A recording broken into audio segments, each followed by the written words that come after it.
First and foremost, I just want to say I appreciate all the love and support that I've been getting on my channel. Everybody who's been hitting that subscribe button, you feel me? I appreciate it. If this your first time seeing me, hit that subscribe button, bro. We litty. But look, I was just scrolling through YouTube, trying to find something to react to, and this right here caught my attention. J. Cole's Rise from Failure. You see the background, bro. Come on, J. Cole is my top 3, top 2. Right now, he's my #1 rapper. I always switch him between Kendrick and Cole. But we all know Kendrick been on some fucking bullshit, bro. Kendrick been doing everything but dropping music. They got a fucking IG spam account and shit. What is it called? A Finsta? They got a fucking Finsta. But listen, this is basically, I already saw a little bit of the beginning, but this is basically around that time, like 2010, 2011. Where right before the Sideline story came out, we gonna let the video. Cause listen, I may come at y'all with some facts that y'all ain't know. Cause listen, when it comes to Cole, bruh, alright, bro, I know a little bit too much. On the Mount Rushmore of rap, but there was once a time where he had signed to Jay-Z's label, Roc Nation, and for over 2 years couldn't find a single song they were happy with. But let's slow down and start from the very beginning. Most day one fans of J. Cole would say that his first Classics. I got 4 Years Only in the back. KOD I definitely slept on. 4 Years Only, bro. Aside from mixtapes aside, cause me personally, I'll forever have Friday Night Lights #1. I don't care. Friday Night Lights I put above any album. I go Friday Night Lights. Oh, we're not even gonna do that. J. Cole Hold on, his first real album was an album released in 2007 called The Come Up. On this album, J. Cole... It wasn't an album, it was a mixtape. That was his first mixtape. DJ On Point. Artists such as Jay-Z, Nas, and a few other people he listened to growing up, which would get his name mentioned in their circles, given how successful the project ended up being, considering his size at the time. Not only did this project give J. Cole a real taste of what having a fan base would look like, but it also got him put on the radar of many labels, including Jay-Z's own Roc Nation. Right now, J. Cole obviously... Not to mention that J. Cole was the very first artist to get signed to Roc Nation. Has a reputation of being pretty business savvy, not really a impulsive kind of guy, and not the type of person to make any rash decisions in the moment. But back in 2009, he ended up signing to Roc Nation without even reading the contract. What this meant for a young J. Cole was that for him to drop any music in the future, he would need permission from the label. Oh yeah, come on, bro. He was just trying to get his foot in the door, bro. Well. He asked them if he could release a project called The Warm Up. They agreed that it was a pretty good idea and let him do whatever he wanted with the mixtape. And this performed very well with his fan base. The fans actually were begging the label to put out an album with Cole. The label thought it was a... Joe Biden, what the fuck? The fans actually were begging the label to put out... If I don't get a Cole album tomorrow, I'm going to become president and get Cole to relief the fall off. What the fuck? Out an album with Cole. The label thought it was a pretty good idea, and Cole himself obviously wanted to release more music. But this is where things got a little complicated. One thing that's really important to realize is that at this time in the music industry, J. Cole was an anomaly in every sense of the word. He blew up off of mixtapes, which was something the industry absolutely did not respect yet, and all of his songs had real messages or storytelling to them where the industry believed you needed a hit to put out an album. So they obviously asked J. Cole for a hit so they could get working on this album, and J. Cole wasn't really familiar with working on that type of music at the time. So he gave them his first attempt, which was a song called Who Dat. Who that nigga you been waiting for? I mean, this shit was now, all obviously this was J. Cole's first attempt at a hit, so he ended up asking some radio executives what they thought of the song. Most of them said the song was fine, but there was no... Listen, he talks about this and Let Nas Down. He was like, where's the hit? You ain't got none. You know Jay ain't never gonna, where's the hits? You ain't got none. You know Jay would never put your album out without none. And dog, you know how come labels are archaic from your layer with their outcomes. They don't know, they just study the charts. Me, I study the shows, the fans study their hearts. no chance it was going to be a hit, it turns out that multiple radio stations would call their audience and play them 7 to 10 second snippets of 2 different songs and ask them which one was better. When they put an aggressive track like Who Dat against a melodic track that was out around the same time, 9 times out of 10, the melodic track would win. This means that nigga, what?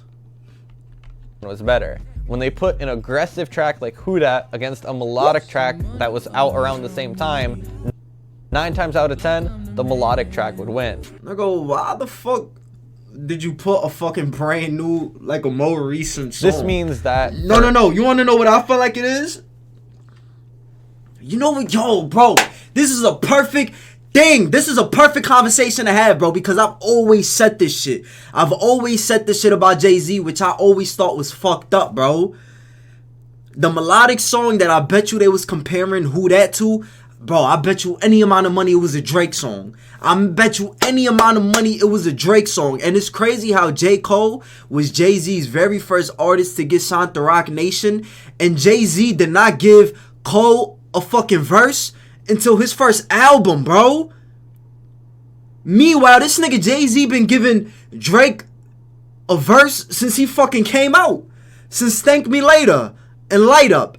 Now, granted, Jay-Z did put Cole in the Blueprint 3. You know, A Star Is Born. Alright, you feel me? Clap it up and shit. But like, come on, bro. He did that for his own personal gain. He did that for his album. He ain't never give J. Cole no fucking verse. And then when he did decide to give Cole a verse, this nigga gave him Mr. Nice Watch. What the fuck? Not the shit on Mr. Nice Watch. But come on, bro. Come on. Mr. Nice Watch, nigga. Y'all went into the studio together and y'all came out with fucking Mr. Nice Watch. Meanwhile, you out here doing features with Drake, giving him a verse like what you did in fucking Light Up. You remember that triple entendre? Ow, hoes turn their heads like owls. I'm the man of the owl. Triple entendre, don't even ask me how. Like, nigga, you putting in thought. You putting in thought. Like you really, like, you feel me? You putting in thought for Drake's verses. But when it comes to your own artist, you gonna give him some shit like Mr. Nice Watch? Again, not to say the record is trash, but come on, bro. That's what the fuck I came out with. Then you want to be giving him verses. You want to be giving him fucking Pound Cake. When was the last... Bro, the last Jay-Z feature that Cole had on his album was the Cylon Story. And that is crazy to me, bro. That is crazy to me. Yo, that's wild, bro. Jay-Z got to be feeling some type of way because Cole made a song like Let Nas Down or some shit. He made a song like Let Nas Down. Yo, that's wild, bro. There's something there, bro. There's something there. For hits, it would be really hard for J. Cole's track to perform well, and the label allowed him to release the song but was skeptical about its performance. The label was right, because the song was one of the biggest flops he had up. Shit, not only did they let him release the song, but if you go watch the video to Who Dat, clearly the budget, you feel me? Clearly they spent the bag on that video. Until that point. Instead of being discouraged, J. Cole actually had just gone back to the studio and decided that he was gonna work harder to make sure he didn't miss on the next one. So after a few months of working, he came up with a song called Higher that was so good that he went to Jay-Z to play it for himself. And this is how it went. And I pressed play on the song, man. I was trying Higher. Nah, I don't feel like Higher was gonna cut it, bro. As a single, like as a radio, I mean, you feel me? It could go, but I don't think it was gonna cut it, bro. best confidence look. I was bobbing my head, looking at him like, yeah, nigga. And he was looking back at me like, woo, like, yeah, I'm fucking with this. As soon as he heard the melody, he know how the game work. He's like, yeah, nigga, melody, nigga, yes, more. So he was fucking with it, but it was not the reaction that I wanted. The reaction that I wanted was like, we got it, nigga, let's go. He didn't give me that. He gave me like... Happy 1st of the month, by the way. Today's March 1st. Come on, let's get it. We on our grind. We on our grind. Keep your head up. Stay focused. Don't cut off any distractions. You feel me? Keep going. Keep your head down and keep moving forward. Summer's right around the corner. This is going to be a good summer, bro. I'm praying for y'all right now, bro. I'm praying for me. I'm praying for y'all. This is going to be a good summer, bro. Come on, I'm praying for positivity in your lives, happiness in your lives. Come on, let's get it. Let's get it. Ty was in the radio. He was like, yo, like niggas don't really say that line. You should change that line. Which he was right. But it wasn't what I wanted. And I'm the type of person that if I don't get what I want from you, I don't even want to talk about it no more. I just want to go do something else that's going to give you the reaction that I want. Does this Somehow J. Cole was motherfucker able have to a cup full of Hennessy? Take this in This nigga a stride and demon. would bring yet another song He a called Blow demon. Up to Jay-Z just a month later. He had headphones on Bitch, just like y'all tonight, so he blow wasn't up. aware of the Praise sounds he God, was it's making. hard to stay He was like, spiritual. oh. How they got these niggas on the TV selling miracles? You mean Then to he tell took me off his everything headphones and he gonna was be like- fine he if took I off call one your headphone and he hotline was and pay like, $29.99? I think you got it. Well, damn, why ain't you say so? I'm like, I gotta multiply on my pesos. So apparently he gets the green light from My Jay-Z. bad, bro. Come on, Cole was bro. feeling good. He paid for himself and some of his friends to go out. They partied a little bit, Celsius, and he ends up fire. getting a This phone is the first call. time I'm trying this flavor. And he answers Not the really, I ain't phone really fucking with and it. hears this. Yo, I think the record's a 9.5. I think you got a 10. I was like, oh, nigga, come on, man. You can't be fucking serious. Yeah, Now, this blow up is another one. Like I feel like blow up is definitely, you know, but I don't think that's like really like the radio. I don't think that's the single. I know what the single was. I remember what the single was. I'm pretty you know, I'm pretty sure he gonna mention Stage. it. You can't this song was the J. Cole single that they was Cole waiting ended up on. slowing down a little bit. He took a little bit more of his time. He ended up watching Jay-Z on tour for a little bit, and he noticed that there's just something different about Jay-Z. Obviously, he's on tour with one of the best artists to ever do it, so he was just sitting back and trying to pay attention to what really performed well at the concerts and take a little bit of inspiration from that. After this, there was a few things he ended up picking up. He ended up talking to some of Jay-Z's producers, people that Jay-Z worked with regularly, and he ended up cooking up a song called Can't Get Enough. This song was the best that he had made up until this point. He was feeling more confident than ever, but he had an even better idea. He would take somebody that was known for hits at the time Trey. and known for the melodic music that he wasn't really comfortable making on his own. He found an artist called Trey Songz who agreed to be on the song, and he brought it back to you know who. But that's how good So I your play him the ass is. song. I go, this nigga's the only one. It's at a restaurant. I walk in a restaurant expecting to see people. He's the only nigga in the restaurant with a napkin on his shirt.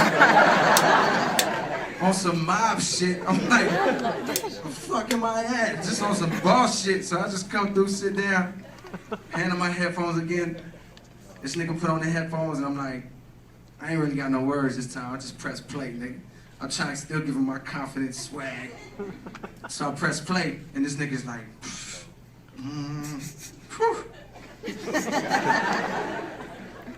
bouncing. The nigga's like this. It's like, yo, I'm not saying this is the one. Because he learned his lesson. I'm not saying this is the one.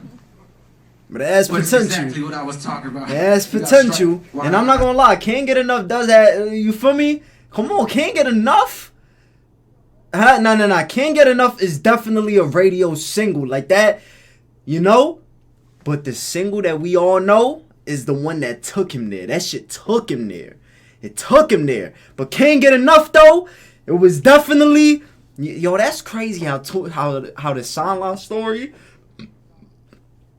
I've seen interviews of J. Cole saying how the Soundlaw story era, 2011, was definitely like a weird time for him. Just as far as like, I feel like he was like, the music was definitely coming out good, but I feel like he was like forcing himself. He was like out of his element. He wasn't doing what he was, you know? He wasn't doing what he was. That's how. So fucked niggas up. feeling something, you gotta go with it. I had Trey Songz sing the hook, but I was like, nah, I want him to rap it. I really pictured Trey Songz rapping that hook.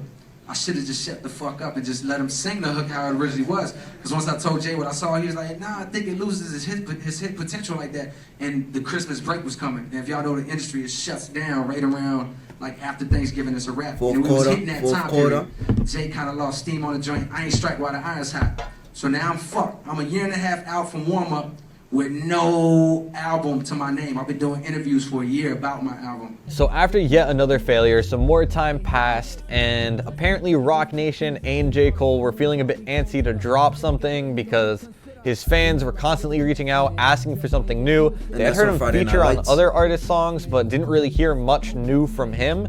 and they were kind of confused with what was going on. And apparently there were whispers that maybe J. Cole didn't really have a work ethic to be dropping music consistently. The fuck? He might not make it in the industry. Oh, now you bugging.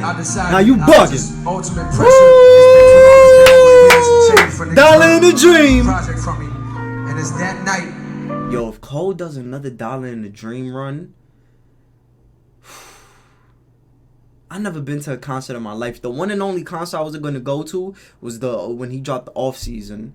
But the only reason why I didn't end up going is because the fucking COVID shit. He was going to perform in the Barclays Center. I got my tickets and everything. Then out of nowhere, it was like in 2021, I think. The summer of 2021. And then the fucking COVID shit comes.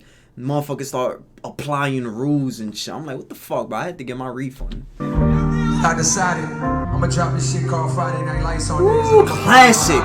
Classic. So Cole is... And I did hear that for Friday Night Lights, he had to sacrifice a lot of album, a lot of shit. That's why Friday Night Lights, that's where In the Morning was. Was Lights Please in Friday Night Lights, or was that in the warm-up?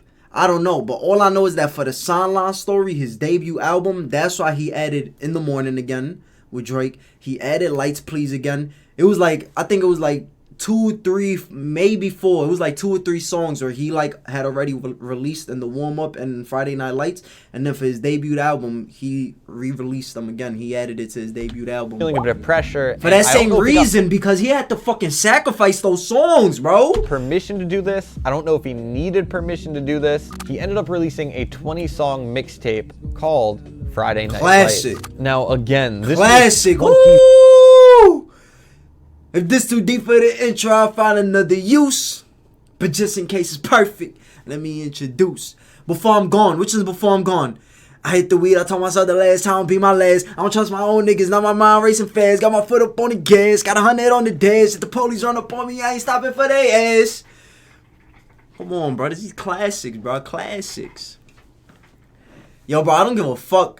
Yo, bro, I need to get like a fucking Friday Night Lights vinyl or something. And it's crazy how they still have not put Friday Night Lights on all DSPs, bro. I mean, granted, I still have Dat Piff. And I will never delete Dat Piff. Because luckily for me, before Dat Piff shut down, I had already had mixtapes downloaded.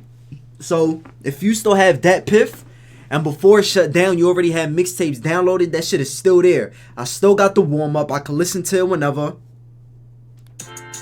Woo! Pour liquor for the slang. Nothing else can do the trick like hard liquor to the brain.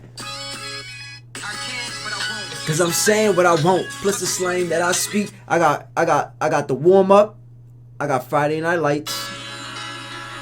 I got Kendrick Lamar EP. Kendrick Lamar EP. What else I got? I got Overly Dedicated. I got Truly Yours 1 and 2. I got the Come Up. That's word of everything. Alright, my bad. And I got Lil Baby Free Crack. Listen, another classic. Fuck is you talking about? It's like times. Why the fuck you think the feds are hitting your line? Waste no time, it's your time, I'm gon' grind. I'm doing fine, these haters hating, I don't mind. These songs, but it was a mixtape, so they were all free to download and stream. Meaning that J. Cole had released 20 songs for completely free, which is why I don't even know if he needed permission from the label, because he wasn't commercially gaining anything from it. But this would end up connecting J. Cole's name with Drake, Jay-Z, Kendrick Lamar, Omen, Wale, and many more. Kendrick? What the fuck? He ain't had no... What? The only problem was J. Cole had felt a bit bittersweet about the whole thing. He was really happy to be dropping music on one hand, but on the other side, he had to release multiple songs intended for his album in the future because the label wasn't really feeling some of what he was making. Despite this, the mixtape would end up performing extraordinarily well. He ended up winning Mixtape of the Year over artists like Frank Ocean, Kendrick Lamar, Big Crit, and even B.O.B. Word? Wait, whoa. Mixtape of the year by who? Like Over who? artist Like whose award shit is performing this? extraordinarily I never well. knew that. He ended up Who's this? Double XL? World Star Hip Hop? winning I never knew Mixtape of this. the year. Wait, hold on. over Best artist- mixtape. Big Crit, B.O.B., Kendrick Lamar. Whoa. What? Hell no. Section 80? Section 80 came out in 2011 though. No. This is wrong. There's no way. Cause J. Cole, Friday Night Lights came out in 2012. Kendrick Lamar, Overly Dedicated Friday Night Lights came out in 2010. Kendrick Lamar, Overly Dedicated came out in 2010. Section 80 came out in 2011. So how the fuck is Section 80 and Friday Night Lights like in the same genre? If they're like 2 years, if they're like a year separate. Even Frank Ocean Nostalgia. But I just finished eating, so I'm burping this shit. I never knew this though. Like Frank Ocean, Kendrick Lamar, Big Crit, and even B.O.B., who at the time was known for making hit after hit. J. Cole Facts. really got himself established, and now more than ever Basic before, goes talking the about fans can't were even go asking off a for house. an Hate album. niggas. So just to cover my bases at this point, J. Cole had a lot more Little attention man, on him my than shit ever air before, burning, not but even even Lil going Tay. beyond that, he was being discussed as one of the top upcoming rappers who might be leading the industry for a little while in the future. But he also had released a bunch of the songs that the label didn't really believe in and were looked at as songs that could never be hits, but they ended up really hitting with his audience, performing very well, really contributing to the project, which again was Mixtape of the Year. So J. Cole was feeling more confident than ever and kind of had a little chip on his shoulder, feeling like he didn't need hits. And I ain't got no hits on this shit, and I don't give a fuck. But the label's view of this did not change. You may not have radio hits, but nigga, you feel me? You got hits on there. I don't give a fuck. As far as like your fan base, go, as far as the streets go, nigga, Before I'm Gone is a hit. Too Deep for the Intro, hit. Two-Face, hit. In the Morning is a hit. I don't give a fuck, bro. Come on. They may have not recognized it as that at the moment, but you just gotta let time do what it does. You got hits on it, bro. And the music industry still believed you needed hits to drop an album. So J. Cole would go back to the drawing board for another 6 months, which was not as fun as you might expect. Imagine every beat you make, you like, damn, is this a hit kick drum? Is this a hit snare drum? You see, and this is what I've always heard. I've always heard that once you start chasing the hits, once it starts feeling like a job type shit, that's really when the shit starts to take a toll on you. But if you just out here making music, having fun, then that's when it's like, But damn, in a situation like Cole had it hard, bro. Cole had it hard. Is this a hit drum pattern? And then once I make that, like, is this a hit? Is this a catchy enough line? I was making songs like that, and I got a few like great songs through that time period because I don't think I'm capable. Like, I have too much knowledge. I don't think I'm capable of making just a terrible song. But it was uninspired music that was trying to be something. Facts. But throughout all of that, towards the end of all that, there was a diamond in the rough. There was like a shining moment for me. One night I was in this hotel room after a show, and I was listening to College Dropout, as I do. And on the worst song on that album, which is my favorite album, so I'm not dissing, but on the worst song on that album, Workout Plan. Yup. I heard the shit that I had been hearing for like however many years, 8 years now, but I heard it different as a producer. Like, oh shit, did I just hear that nigga go, I want to see you work out for me. Do, do, do, do, do, do. My producer, my instinct was like, oh shit, no, I already know what I'm gonna do. Ran, grabbed my laptop, looped it up, made a rough version of the beat right there in the hotel room. By the time I got back to New York, a few days later, I had Workout. When I want y'all to know this, when I made Workout, you never seen a nigga so happy. Now, J. Cole had a bit of his love for the music taken away during these 6 months, but eventually it would rebound and he would end up finding the single that he needed to release Workout. Sideline Story, Get it. his very first album with the label. There's a good side to this and a bad side to this, and the story doesn't quite end with this project as you might expect, but first we'll start with the good side. Now, this album ended up performing so well that people started to think not only was J. Cole one of the better upcoming rappers, but that he had some of the highest ceilings out of anybody in the game at the time. Bro, they thought Sideline Story was gonna be a flop. They thought that shit was gonna flop. That shit sold 200K first week, bruh. And I don't know if I'm correct in this, but I think I remember hearing one time that the projections was less than 100K. The label's projections for that project was less than 100K. And it ended up selling 200,000 first week, bro. That's wild, bruh. And after this album, he would end up re-releasing some of his songs that didn't perform well in the past, such as Who Dat, and it seemed as though it had really grown on people, or it just aged really well, and some of these misses would start to perform better, meaning that they... Yeah, but Who Dat was like low in the album. Who Dat was like track number fucking... I don't know, but it was in the bottom though. It was in the bottom. It wasn't like at the top type. They were hits. Now for the downsides, it circles all the way back to the beginning. If you remember, on his first album called The Come Up, he ended up sampling an artist from New York who was an idol for J. Cole named Nas. J. Cole loved Nas, was constantly listening to him, putting posters up in the room, you name it. He was the biggest fan of Nas at the time. Apparently, word ended up eventually getting back to J. Cole that Nas wasn't really happy with everything he was doing at this time, and it really undermined the entire project for Cole. Yeah, it was performing really well, and his fans were really happy with it, but if one of his biggest idols that he had since he was a little kid didn't enjoy it, what does it really matter? So Cole would end up locking in for his next album, trying to make his idol proud, and making deeper music than he had made previously. Hold on, bro. You just skipped the mad shit. You went from the Sideline Story straight to Born Sinner. Can't do that, bro. You can't just skip over Truly Yours 1 and Truly Yours 2. Come on, bro. Those is classics right there, bro. Those is classics. For me, can I holla at ya?